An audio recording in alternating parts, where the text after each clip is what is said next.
In part one of this little movie series, we showed you how to make a starry sky like this. So if you haven't watched that already, you might want to go back and do that so you can see how we did this part.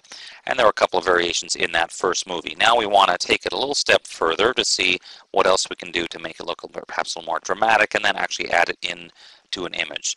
I'm going to set my colors back to the default right now by pressing D for default and then switching them. Could have also pressed X to do that. And I'm going to pick a different color instead of white here. I'm going to pick kind of a purpley, dark purple kind of color that might have the dramatic impact that I'm going for. I'm going to take the gradient tool. It's still set to radial from the last time I used it. I want to go from purple to black, but I want to set the opacity a little lower because I want it to basically paint over the top of this black on the background. I could do it on its own layer, but for this demonstration I'm just going to put it right on the background here and just drag and creates a little bit of a purplish glow, but it's very subtle. Actually, I think I'm going to take it just a little step further, perhaps, something like that. There we go.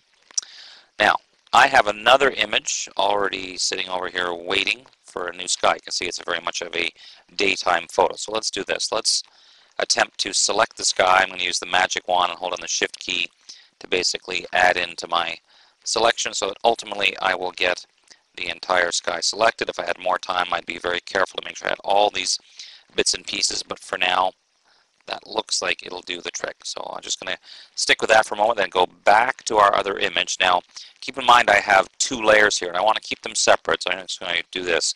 Select all, and there is a command called copy merge. For the shortcut is Shift Command or Shift Control C, and that will copy like a merged version of all the layers, so that way I get everything copied. Now go back to my building and we're going to choose paste into.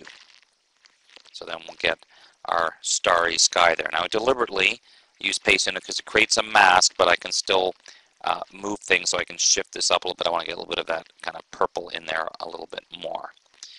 So it looks pretty good except for the fact that the sky's in the building's in daylight and it's a starry sky, so that doesn't work so well. So let's try this. Let's add a levels adjustment layer.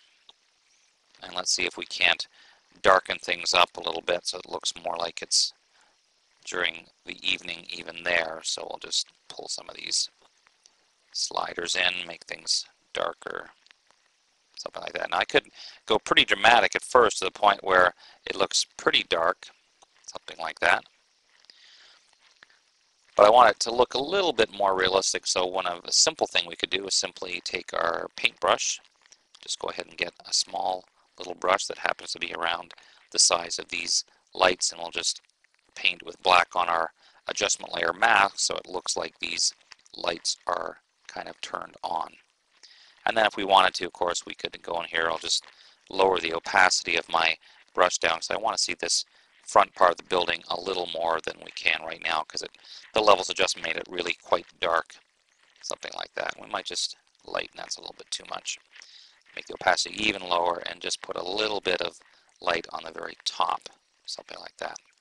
So that just shows you how you can take that basic starry sky idea, and it's a very basic one. I haven't really done the greatest job in the world, but again, my goal here is to show you the possibility, and then you can take this and make it actually look super duper realistic because you're not trying to restrict yourself to like a 2 or 3 minute movie. So check it out for yourself.